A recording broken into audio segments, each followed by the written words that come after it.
एक महिला ने एक अजनबी को अपने घर में आश्रय देने का फैसला किया, जो उसके दरवाजे पर दस्तक दे रहा था। महिला एक पल के लिए झिझकी, लेकिन फिर उसने शांत और स्नेहमयी मुस्कान के साथ दरवाजा खोल दिया। बाहर की रात ठंडी थी और बारिश जोरों से हो रही थी।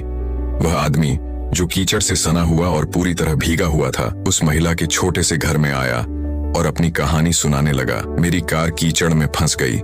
मैं एक इमरजेंसी कॉन्फ्रेंस में जा रहा था और इस तूफान में रास्ता भटक गया। महिला ने उसे सादगी भरा लेकिन प्यार से भरा एक गर्म कॉफी का कप दिया। जब वह आदमी गर्माहट पाने की कोशिश कर रहा था, उसने एक दृश्य देखा जो उसकी जिंदगी भर याद रहेगा। वह महिला एक पालने के पास घुटनों पर बैठी प्रार्थना कर रही थी, पूरी आत्मा से। आदमी उस दृश्य से भावुक हो गया और धीरे से पूछा, आप इतनी गहराई से क्यों प्रार्थना कर रही हैं? आंखों में आंसू लिए महिला ने जवाब दिया, मेरा बेटा बहुत बीमार है। उसे एक दुर्लभ प्रकार का कैंसर है। सिर्फ एक डॉक्टर है जिसका नाम है डॉक्टर एतौर, जो उसे ठीक कर सकता है। लेकिन मैं गरीब हूँ, उसके इलाज का खर्च नहीं उठा सकती। मेरे पास बस दुआ करने और भगवान पर भरोसा रखने के अलावा और कोई रास्ता नहीं है। वह आदमी सन्न रह गया।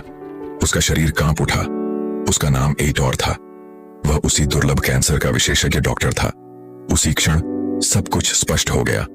तूफान, कार का कीचड़ में फंसना, कॉन्फ्रेंस में जाना, यह सब ईश्वर की योजना थी। गले में रूंधे स्वर और आंखों में आंसू लिए वह महिला के पास घुटनों के बल बैठ गया और बोला, भगवान ने आपकी प्रार्थना सुन ली है।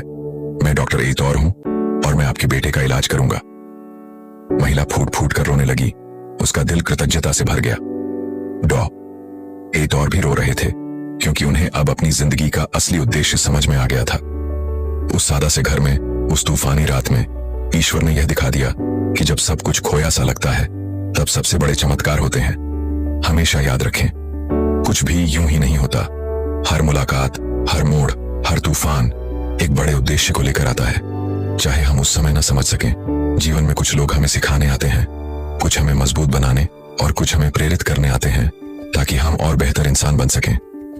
हर प्रार्थना, हर आंसू जो आप चुपचाप बहाते हैं, ईश्वर उसे देखता है, सुनता है और सही समय पर, न पहले न बाद में, वो जवाब भेजता है, सबसे अनोखे और परिपूर्ण तरीके से।